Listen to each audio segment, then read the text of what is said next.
Uma vez por ano, aquele que se mantém presente no meio de nós sob o véu do Santíssimo Sacramento, deixa os sacrários das nossas igrejas e caminha pelas nossas cidades. Sob um tapete colorido, feito por mãos humanas, onde o sentido de comunidade é muito presente. Essa linda festa de Corpus Christi nos aproxima ainda mais daquele que amamos. E é sobre isso que este especial quer falar. Quer te ajudar a entender melhor esta festa da igreja, que não é um feriado, não é um dia para passear, mas é de fato um dia de nos colocarmos diante daquele que é o dono da nossa vida, o nosso Salvador, e que se dá em alimento a cada Eucaristia. Celebrar Corpus Christi é celebrar essa oportunidade que a igreja toda tem, mas que, falando de forma pessoal, eu tenho de expressar para o mundo, para as pessoas, esse amor eucarístico que ele plantou no meu coração e que eu gostaria muito que todas as pessoas conhecessem essa presença, é uma palavra até estranha para esse momento, mas que é tão escandalosa de Deus. Deus está aqui, Ele está presente na Eucaristia e Ele realmente nos alimenta, nos forma, nos conduz. Eu aprendi na minha vida, no meu caminho vocacional, que existe uma pobreza em Jesus na Eucaristia que a gente tem muita dificuldade de reconhecer. Olhar para um fragmento de pão que não é mais pão e reconhecer que aí está presente Jesus na Eucaristia é algo extraordinário, mas é um passo profundo de fé. É preciso se curvar muito diante de Jesus na Eucaristia. De forma muito geral, me parece que a gente para muito nos acessórios. O ostensório de madeira, as flores, as velas, o incenso. Mas, às vezes, essas coisas todas não conseguem expressar aquilo que é aquela presença simples. Eu sempre me questiono e nos lugares onde eu posso falar eu coloco essa questão. Se tirasse tudo isso, se tirasse o ostensório, se tirasse as velas, se tirasse o incenso, se tirasse toda essa dignidade que a gente dá a Jesus na Eucaristia, se restasse apenas a hóstia branca, aquela presença de Jesus, será que nós o reconheceríamos com tanta facilidade? Essas coisas, o ostensório, as velas, o incenso, as flores, são para atrair a nossa atenção, para que a gente, olhando para essa beleza, possa reconhecer essa presença de Jesus na Eucaristia.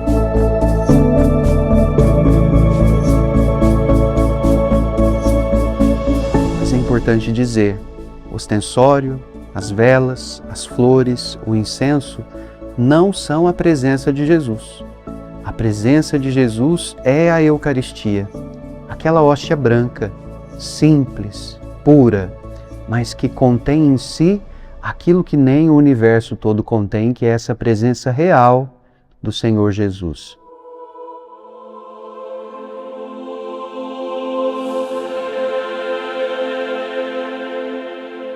Na Santa Missa, nós não vivemos uma recordação. O mistério é atualizado. Transubstanciação, quando a substância do pão e do vinho se tornam o corpo e o sangue de nosso Senhor Jesus Cristo. É ali que o milagre acontece e nós podemos de fato comungar do corpo e sangue de nosso Senhor Jesus Cristo. Mas Deus conhece o coração humano, frágil, necessitado de respostas, de realidades mais concretas. E por isso, muitas vezes, nós vemos na história da igreja milagres eucarísticos. O monge sacerdote carregava uma luta interior. Todas as vezes que ele estava ali celebrando a missa e ele erguia o corpo e o sangue de Cristo, ele perguntava consigo mesmo: será mesmo que é verdade? Será que este é Jesus de fato? E foi quando o grande milagre aconteceu. A hóstia sagrada tornou a aparência do coração humano e o vinho tornou-se semelhante a sangue vivo. Naquele instante, o invisível tornou-se visível. Era possível contemplar diante dos olhos um grande milagre. E assim acontece o milagre de Lanciano. um dos milagres eucarísticos mais conhecidos da história da Igreja. Uma antiga tradição cristã nos diz que no início do século VII, um sacerdote da ordem basiliana, enquanto celebrava a Santa Missa na igreja dos santos Legonciano e Damiano, perto de Lanciano, província de Chieti, duvidou da verdade que se celebra no rito sagrado da missa, ou seja, a verdade que nós católicos cremos é que o padre, quando ele pega o pão, pronuncia a palavra "isto é meu corpo". Isso é o meu corpo que será entregue por vós. E pega o cálice com vinho e diz: Tomai todos e bebei, este é o cálice do meu sangue. E o resto das palavras da consagração do vinho. Nós cremos que ali acontece o mistério da transubstanciação.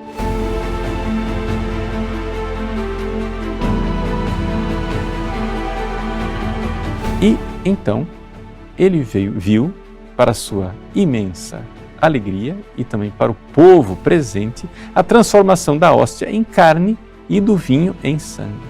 Tudo isso tem dados históricos que mostram como é que lá do século VII até hoje esta memória desses acontecimentos estão lá documentadas. E então o professor Linoli parte para a descrição do que é que a gente encontra lá em Lanciano. Essa carne e esse sangue foram guardadas durante séculos, 13 séculos, e o professor Linoli então descreve o que é que ele encontrou lá como cientista, a primeira coisa, antes de fazer um exame, né?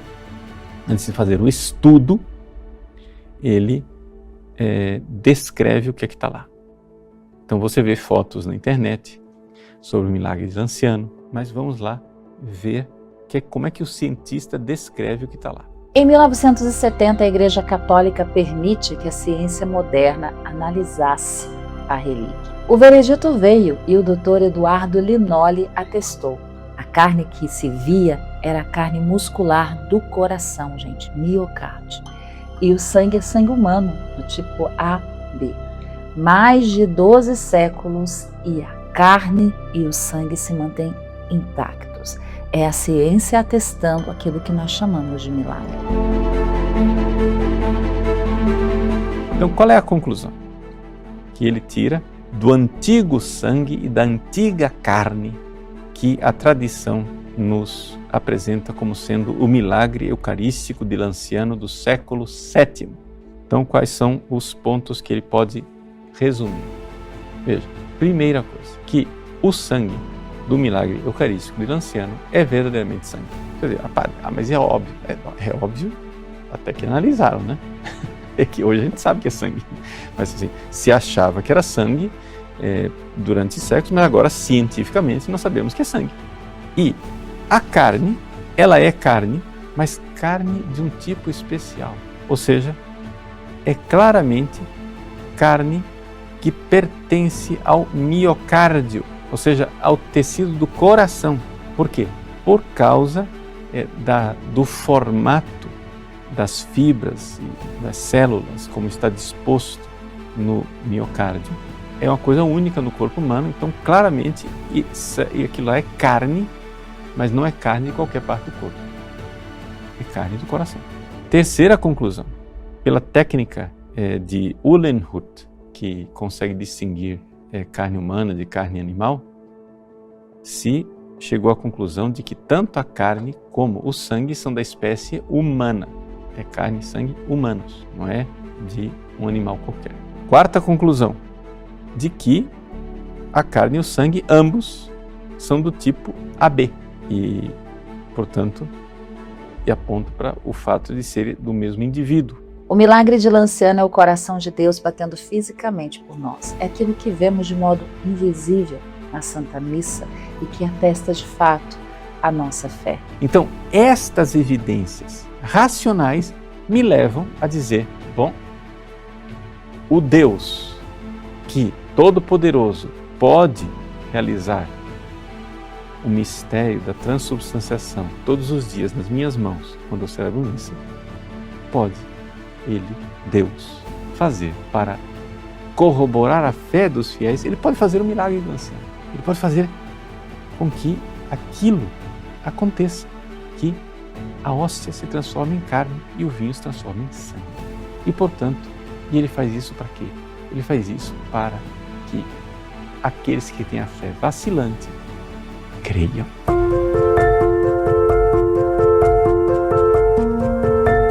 Cada hóstia nas nossas paróquias, nas pequenas capelas pelo mundo, carregam em si esta mesma experiência de l'ancião. Somente nós não vemos acontecer na nossa frente que o corpo de Cristo se torne carne, que o sangue de Cristo se torne vinho, como nós vimos em l'ancião. Mas ali está a presença real de nosso Senhor Jesus Cristo, que vem em auxílio das nossas fraquezas, que vem como um companheiro na nossa missão, que caminha do nosso lado, talvez nas dores do nosso dia a dia, nas enfermidades, nos lutos, nas lágrimas escondidas. Mas é esse Jesus que se dá em alimento, para gerar em nós força, vida, para nos dar fé, para nos fazer continuar todos os dias. É esse Cristo presente em cada sacrário, presente em cada Santa Missa, que vem até nós, se doando completamente, para que a nossa vida nem seja solitária, mas acompanhada do pleno amor. Eu sou Rafaela, casada, mãe da Analice. Nasci e cresci em um lar católico de BGE, fui batizada, fiz primeira comunhão. Lembro muito que eu ia na missa aos domingos, obrigada pela minha mãe. Na minha juventude eu me afastei completamente de Deus, fiz um intercâmbio de 1 ano e nunca mais fui na igreja. Quando eu voltei, eu senti um vazio muito grande, que nada preenchia, nenhuma das coisas do mundo preenchiam esse vazio. Até que em determinado momento, durante o processo terapêutico que eu fazia, eu tive uma conversa com uma amiga. Eu, Rafaela, tinha uma imagem de Deus que ele estava sentado no alto trono do céu, bem distante de nós. Mas depois dessa conversa com essa amiga, eu entendi que Deus poderia falar conosco, se relacionar conosco e estar perto de nós. E foi aí que a minha busca começou. Nesse processo de busca por Deus, teve um dia que eu recebi o convite de um amigo para ir num culto de jovens de uma igreja metodista. Quando eu cheguei lá, a passagem era de Cantares, que dizia que o noivo batia a porta e a noiva demorava para atender. Que quando a noiva se levantou para atender o noivo e abriu a porta, o noivo já não estava mais lá. Ela só sentia o perfume do cheiro do noivo. E naquele dia eu senti Deus falando muito comigo, Para quem não conhece igrejas evangélicas, as luzes ficam apagadas, tem um apelo que chamam para ir lá na frente. Eles perguntam quem quer aceitar Jesus. Nesse dia eles perguntaram quem quer abrir a porta do coração para esse noivo entrar, E foi quando eu aceitei Jesus numa igreja evangélica, numa sexta-feira à noite. Depois disso, eu tive muita busca e muita sede por Deus, queria conhecer esse Deus que eu não conhecia. Ia na igreja todos os dias e ia também, inclusive, em um grupo de oração católico. E foi quando eu decidi congregar em uma igreja evangélica. Me batizei novamente, por imersão dessa vez. E a primeira denominação que eu fiquei foi a Assembleia de Deus. Nesse processo de busca, eu continuei lendo a Bíblia e vi que tinha coisas que não estavam de acordo, com a Bíblia. Fui para uma segunda denominação, ainda Assembleia. Fiquei durante 4 anos lá, fiquei bem ativa no grupo de jovens, escola bíblica dominical, participava muito de muitas atividades nessa igreja. Até que, mais uma vez, eu li a Bíblia, muitas coisas não faziam sentido e fui para uma terceira denominação batista. Nessa igreja, nada exterior me incomodava, No sentido de eu ler a Bíblia e as coisas não condizerem. Pelo contrário, a igreja era muito cristocêntrica, as pessoas eram muito sérias. Porém, já tinha algo que estava dentro de mim. Eu tinha alguns questionamentos que nas igrejas evangélicas que eu passei não eram respondidos. Mas o ápice, quando eu realmente decidi ir para a igreja católica, foi quando meus olhos se abriram para a Eucaristia. Eu lembro como se fosse ontem, eu estava na academia e apareceu para mim um artigo do padre Paulo Ricardo dizendo bem assim: como provar na Bíblia a Eucaristia? Na hora eu pensei, nossa, agora eu quero ver esse padre me provar na Bíblia a Eucaristia. Foi quando eu parei para ler o que estava no artigo, que falava sobre a passagem de João 6, que dizia: Jesus, pois, lhe disse: na verdade vos digo, que se não comerdes a carne do Filho do Homem e não beberdes o seu sangue, não tereis a vida em vós mesmos. Quem come minha carne e bebe o meu sangue tem a vida eterna e eu ressuscitarei no último dia. E aí o padre estava explicando que na raiz do grego, essa palavra comer era comer literalmente, mastigar, porque para os evangélicos é comida espiritual. E na época eu tinha um aplicativo evangélico que mostrava a raiz das palavras tanto no grego, no Novo Testamento, quanto no hebraico, no Antigo Testamento. E quando eu cliquei nessa passagem de João 6, na palavra comer, estava realmente lá o significado, to crunch, que é mastigar. Foi quando meus olhos se abriram para a Eucaristia, o culto evangélico parou de fazer sentido. No próximo domingo, eu já fui para a missa. Eu lembro que eu sentei do lado de uma senhora, eu falei, nossa, eu queria muito comungar, mas eu não me confessei. E ela falou, mas você está em pecado? E eu não sabia, né? Disse que eu não estava. Ela disse, vai lá no Santíssimo, pede perdão a Deus, volta e comunga. Você sabe que aquilo realmente é o corpo e o sangue de Cristo, né? Eu falei, sim, falei que sabia. E eu entrei no Santíssimo, e quando eu entrei no Santíssimo, eu me acabei de chorar. Eu sentia muito a presença de Deus. E o que mais me tocou foi que não tinha nenhuma música tocando, porque nos cultos evangélicos tem muita música que te leva no emocional, né? A liturgia da missa naquele dia foi sobre Abraão. E naquela mesma semana eu assisti uma pregação do Padre Paulo falando sobre vocação, que falava que quando Deus chamou Abraão, Deus não falou para onde que Abraão iria. Abraão foi pela fé. E naquele dia, naquela missa, eu senti Deus me chamando. Eu não sabia para onde, porque eu não conhecia a fé católica. Eu não sabia sobre os santos, eu não sabia sobre purgatório, eu não sabia sobre Maria. Tudo que eu sabia era o que os evangélicos falavam, não o que realmente é a fé católica. Naquele dia, eu dei o meu sim. Por isso, celebrar Corpus Christi é tão especial, porque é o nosso testemunho público da fé num Deus que se fez alimento para estar junto conosco, para nos amar por dentro. Corpus Christi, nós enfeitamos as ruas, montamos altares, e essa expressão de fé, ela não é para nos convencer, nós que somos católicos, nós que fazemos a nossa comunhão com o Senhor, nós que adoramos Jesus na Eucaristia, mas é mais para testemunhar para as pessoas, para o mundo, para a sociedade tão vazia de sentido, tão sem Deus, que Jesus está no meio de nós. Ele armou a sua tenda no meio de nós, Ele habita as nossas cidades, nossos bairros, nossas comunidades e está ali esperando pela nossa visita, pela nossa presença, pela nossa entrega. Por isso, o meu desejo profundo é que cada um possa, a partir da sua experiência diária com a Eucaristia, alimentar a sua fé na certeza de que Jesus está no meio de nós. Esse milagre eucarístico de todos os dias que nós proclamamos, que nós testemunhamos, é aquilo que nos dá a certeza: Jesus está no meio de nós e nós podemos ir até Ele, nós podemos recorrer à sua presença em todos os momentos. Se nós queremos um sinal, como disse Jesus, o sinal já foi dado. Isto é meu corpo, isto é meu sangue. Fazer isto em memória de mim. Então que o Senhor, nesse tempo tão especial, nessa celebração de Corpus Christi, possa renovar a nossa fé na Eucaristia. A fé simples, muitas vezes do silêncio orante, do reconhecimento da presença de Jesus, que não depende tanto do brilho do ouro, do cheiro do incenso, das velas, mas é um olhar que nos transpassa. Jesus, no seu silêncio eucarístico, nos inquieta, nos incomoda e nós queremos ser atravessados por essa presença. Então que nesse Corpus Christi nós possamos testemunhar a nossa fé em Jesus na Eucaristia.